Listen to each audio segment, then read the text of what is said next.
सभी लोगों से मिल रहे हैं, जनता एक जनता से हम मिल रहे हैं और सभी जनता को बता रहे हैं कि हम लोग आएंगे तो क्या काम करेंगे। निश्चित तौर पे काम होगी। काम करने का समुचित रास्ता जो होना चाहिए, जो विकास होना चाहिए, वो नहीं हो पा रहा है, इसमें कोई दुराई नहीं है। इसका दोषी सिर्फ और सिर्फ झारखंड मुक्ति मोर्चा और उनकी गठबंधन की सरकार है। एक सवाल जो लोग यहाँ पे कर रहे हैं कि यहाँ पे भाजपा का ही लगातार मेयर प्रत्याशी रहा है, लेकिन उस तरह का विकास नहीं हुआ होना चाहिए। इसको लेके अभी क्या आशाएं लगाई जा रही हैं? लेकिन अंततः हजारीबाग में जीत भारतीय जनता पार्टी की ही होती आई है। आप अपने सीने पर हाथ में देख कर बोलिए कि क्या 10 साल पहले हजारीबाग आगे आया है या पीछे गया है। तो विकास एक सतत प्रक्रिया है जिसमें आपको लोग अभी 10 साल के बाद जब आप देखिएगा तो ये और आगे आपको दिखेगा। कलेजा फटता है हम लोग को देख के। उड़ीसा आगे बढ़ रहा है, छत्तीसगढ़ आगे बढ़ रहा है, यूपी आगे बढ़ रहा है और हमारा झारखंड पीछे बढ़ रहा है। किसका जिम्मेवार? हम विधायक भी हैं और हम लोग बालू में नाव चला रहे हैं। आज फंड नहीं है काम करने के लिए। सिर्फ महिलाओं का नहीं, बड़े बुजुर्ग का भी साथ है, बाकी लोगों का साथ है। सरकार ने दलगत चुनाव नहीं कराने का फैसला लिया, लेकिन खुद ही प्रत्याशी उतार रही है। ज़ूबी डूबी water park new look double मस्ती। इस गर्मी फुल मस्ती का प्लान ज़ूबी डूबी। Tickets available now. आप देख सकते हैं हजारीबाग में किस तरह से चुनावी माहौल बन चुका है और यहाँ पे भाजपा समर्थित कैंडिडेट के साथ जो है हजारीबाग के सांसद मनीष जायसवाल जी, विधायक प्रदीप प्रसाद जी मैदान में उतर चुके हैं। जानेंगे उनसे, माहौल लेंगे। सर, मेयर चुनाव में भी अब आप कैंपेनिंग में उतर गए हैं। हजारीबाग में विधायक हो चाहे लोकसभा हो चाहे विधानसभा हो, सबने भाजपा जो है बाजी मारी है। क्या लग रहा है मेयर चुनाव में क्या संभावनाएं लग रही है? देखिए, हजारीबाग के जो वोटर्स हैं बहुत समझदार हैं, सोच समझ के वोट देंगे और हजारीबाग के हित में वोट देंगे। मेरा पूरा मानना है कि भारतीय जनता पार्टी पर जो समर्थन है, यहाँ के लोग देख रहे हैं कि सरकार ने कैसे, जो वर्तमान राज्य की सरकार है जेएमएम कांग्रेस की, उसने कैसे लोगों को ठगा है और यहाँ पर अपराध हो, विकास हो, सारा चीज एकदम से अपसेट हो करके रखा हुआ है। लेकिन तो सर एक सवाल जो लोग यहाँ पे कर रहे हैं कि यहाँ पे भाजपा का ही लगातार मेयर प्रत्याशी रहा है, लेकिन उस तरह का विकास नहीं हुआ होना चाहिए। इसको लेके अभी क्या आशाएं लगाई जा रही हैं? देखिए, 10 साल पहले का हजारीबाग और आज का हजारीबाग में अंतर है। आप अपने सीने पर हाथ में देख कर बोलिए कि क्या 10 साल पहले हजारीबाग आगे आया है या पीछे गया है। तो विकास एक सतत प्रक्रिया है जिसमें आपको लोग अभी 10 साल के बाद जब आप देखिएगा तो ये और आगे आपको दिखेगा। तो ये एक प्रक्रिया जो हमेशा चलता रहेगा। भाजपा ने यहाँ पर विकास किया है, चाहे सांसद हो, विधायक हो, मेयर हो, सबने यहाँ पहुँचाया है। आप याद कीजिए 10 साल पहले यहाँ सड़क नहीं हुआ करता था, केवल गड्ढा था। आज यहाँ सड़कों का एक पूरा नेटवर्क बना हुआ है। तो विकास, लेकिन मैं ये भी नहीं कह रहा कि ये पूरी तरह से विकसित हुआ है, नहीं, लेकिन जो हम लोगों को करना चाहिए था वो हम लोगों ने किया और आगे भी हम लोग करेंगे। एक आखिरी सवाल है सर, एक और कैंडिडेट जो है अरविंद राणा जो खड़े हुए हैं, कितना प्रभाव वो डालेंगे? उनका कहना है कि आरएसएस उनको समर्थित कर रहा है। देखिए, आरएसएस कभी किसी को समर्थन नहीं करता, आरएसएस का कोई प्रत्याशी नहीं होता है। ये पॉलिटिकल काम है भारतीय जनता पार्टी के। हमारे ऑफिशियल प्रत्याशी सुदेश, मतलब जिसको समर्थित प्रत्याशी है सुदेश चंद्रवंशी जी। बाकी हमको किसी के बारे में कमेंट करने का अधिकार नहीं है, हम कमेंट करेंगे भी नहीं। तो हम लोग बात कर रहे थे हजारीबाग के सांसद मनीष जायसवाल जी से और यहाँ पे विधायक, सांसद और जितने भी प्रत्याशी हैं वो लोग मैदान में उतर गए हैं। मेरे साथ अभी विधायक प्रदीप प्रसाद जी हैं जो मेयर के प्रत्याशी सुदेश चंद्रवंशी जी हैं, उनके समर्थन में उतर गए हैं। अभी देखा जा रहा है कि भाजपा जो है अपनी पूरी ताकत लगा रही है। आपके पूरे कार्यकर्ता हों, चाहे वो सांसद के हों, चाहे विधायक के साथ रहते हों, लगाया जा रहा है। क्यों इतना जोर लगाया जा रहा है? क्या इतना इम्पोर्टेंट है मेयर पद? ये दर्शाता है कि भारतीय जनता पार्टी एक थी, एक है और एक रहेगी। ये अनुशासन में रहने वाली पार्टी है और अनुशासन के साथ चुनाव लड़ रही है। सरकार ने दलगत चुनाव नहीं कराने का फैसला लिया, लेकिन खुद ही प्रत्याशी उतार रही है। तो ऐसे में भारतीय जनता पार्टी भी पूरी ताकत के साथ लगी है और इस पर रिकॉर्ड वोट से भारतीय जनता पार्टी यहाँ जीतने वाली है। ये बताइए, अगर मेयर आपके पार्टी से बन के आएंगे तो क्या हजारीबाग का विकास दुगना होगा?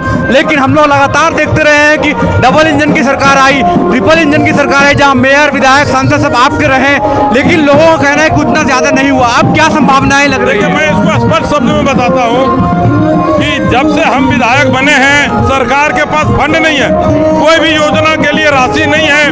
मैं सैकड़ों लिखा हुआ दिखा दूं, राशि उपलब्ध नहीं है। तो ऐसे सिचुएशन में काम करना बहुत मुश्किल है। धारा के विपरीत बह रहे हैं, काम करना चाहते हैं राजी, लेकिन करना नहीं चाहते। यही रघुवर जी के सरकार में हम लोग सड़क खोद खोद के बनाते थे। आज विधायक को एक भी सड़क नहीं मिल रही है, एक भी पुलिया नहीं मिल रही है। तो लोगों को इस बात को समझ में आ रहा है। आज 3 साल से नगर निगम में लूट और भ्रष्टाचार का अड्डा बना हुआ है। कोई लोकल बॉडी नहीं है जो उन पर कंट्रोल कर पाए। फंड नहीं आ रहा है सेंट्रल का, करीब 3000 के लगभग में फंड रुका हुआ है। और राशि आएगी तो निश्चित तौर पे काम होगी। काम करने का समुचित रास्ता जो होना चाहिए, जो विकास होना चाहिए, वो नहीं हो पा रहा है। इसमें कोई दुराय नहीं है। इसका दोष सिर्फ और सिर्फ झारखंड मुक्ति मोर्चा और उनकी गठबंधन की सरकार है। सरकार के पास न दिशा है काम करने का, न नियत है, न कोई विजन है, जिसके चलते आज पूरे झारखंड आगे नहीं बढ़ पा रहा है। या कहिए झारखंड में वास्तु दोष लग गया है कि काम नहीं हो पा रहा है और नेता का नियत ठीक नहीं है। कैसे नहीं हो रहा है विकास? अन्य राज्य आज उड़ीसा आगे बढ़ रहा है, कलेजा फटता है हम लोग को देख के। उड़ीसा आगे बढ़ रहा है, छत्तीसगढ़ आगे बढ़ रहा है, यूपी आगे बढ़ रहा है और हमारा झारखंड पीछे बढ़ रहा है। किसका जिम्मेवार? हम विधायक भी हैं और हम लोग बालू में नाव चला रहे हैं।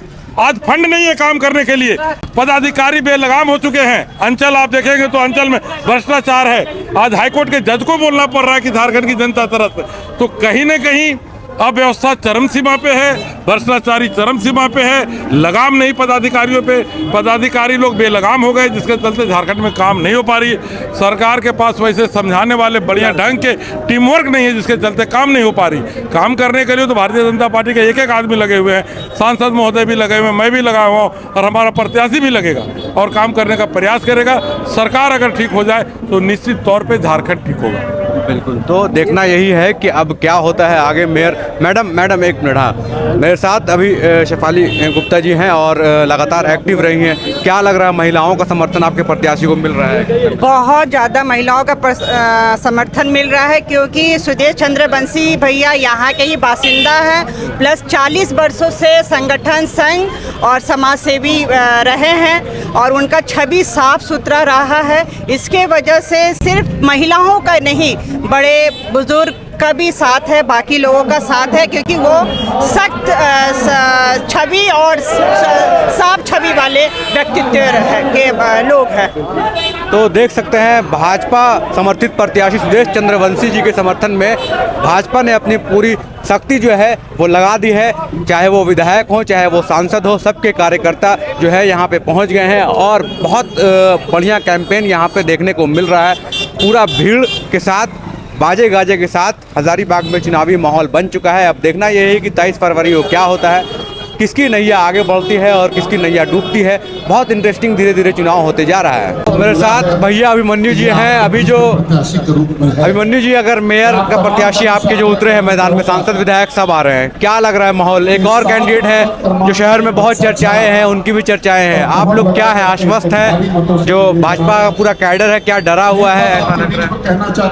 देखिए, जब से हम अपने राजनीतिक जीवन में हैं तो अनेकों चुनाव को देखे हैं, सभी दल के प्रत्याशियों को भी देखे हैं, चुनावी चर्चा को भी देखे हैं, परिचर्चा को भी सुने हैं, लेकिन अंततः हजारीबाग में जीत भारतीय जनता पार्टी की ही होती आई है।